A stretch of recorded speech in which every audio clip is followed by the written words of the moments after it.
welcome back to This is Janice. So today's video is going to be going over another type of cleaning.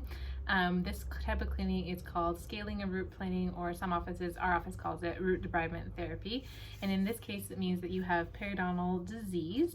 The numbers were somewhere between 4 to 6 millimeter pockets and greater as well. And we always start by trying a non-surgical type of cleaning to get that infection under control. So Jenny's gonna kind of start going over some of the things and the process of what we do when we go through this type of cleaning. So in our office, the doctor typically sees the patient first, so we already know if the patient has periodontal disease, and we've treatment planned how many appointments they need and all that kind of stuff. So when the patient comes in, we typically will get the patient numb, and this doesn't necessarily have to be a shot. It just depends on your sensitivity level. So it could be a shot, or we could use just topical to get the tissue numb. And then we start to explore the teeth underneath the gum tissue, seeing if there are smooth root surfaces or if there's calculus, also known as tartar buildup, on those root surfaces beneath the gum line. And then anything above the gum line was typically already cleaned off, or we'll get that at the post-op appointment as well. From there, we will start cavitroning with the ultrasonic scaler, and we spend about 2 to 5 minutes in each infected site, and we watch how much bleeding there is, and we're trying to get it to the point where the bleeding slows down and in some cases stops. Yes, exactly. So then after that, after we've been spending about 2 to 5 minutes, depending on the infected site and how much bleeding there is, we always irrigate, and we irrigate in our office with something called chlorhexidine. And this is an antimicrobial mouth rinse that kills a lot of bacteria. So we use a little tiny syringe and we put it down into the pocket where that infection is, and we irrigate that pocket out, and then we let it sit for a few minutes as it's trying to kill bacteria. And then we go back in and use the Cavitron again, flush out, and just really decontaminate that whole root surface, try to get it as clean as possible. And then depending on how bad the infection is and stuff, sometimes we go back and forth between that cavitroning and irrigating multiple times until we can try to get that bleeding to really subside and reduce. And usually these type of cleanings too are done in multiple appointments. So 1 hour, we typically clean about 4 teeth.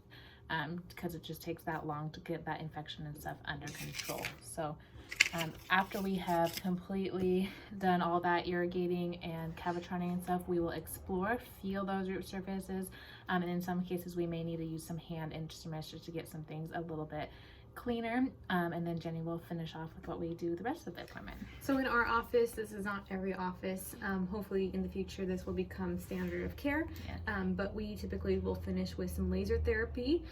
We use a diode laser, and basically we put that laser underneath your pocket and we go to town, and that heat disperses through the tissue and it's killing bacteria that's embedded into the tissue. It also helps with coagulation, which is making a blood clot. So typically there's a lot of bleeding, sometimes just a little bit of bleeding, but that heat will help coagulate that blood and help with healing. It also can decontaminate more surfaces of the teeth and the gum tissue as well, and help with healing and make it less sensitive as you heal. And we hope to get that tissue to reattach to the tooth. So yes, that's the goal. So after we laser, we spend about 20 seconds in each pocket with the laser, and then we put something called digital pressure. Basically, we put our finger on your gum tissue and we hold it there for a while, hoping to help that blood clot and make it a reattachment area with the gum to the tooth.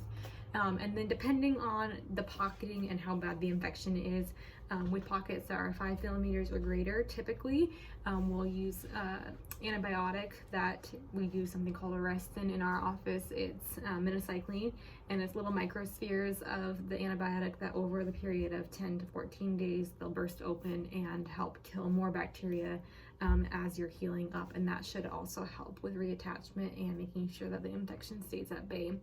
Exactly. And then so once we're all done with all of that, we sit you up and go over some post-op instructions. We'll review brushing and flossing and what you should be doing between now and the next time we'll see you. We typically see you in our office, we could do every week or 2 until all of your appointments are finished, depending on how many appointments you're going to need.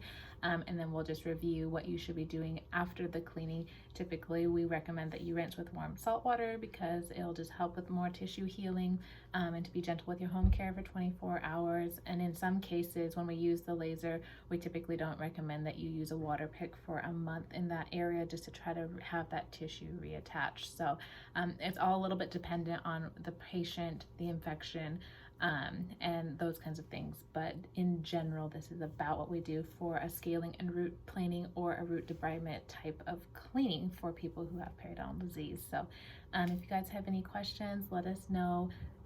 We hope you guys are having a great day. We'll see you next week.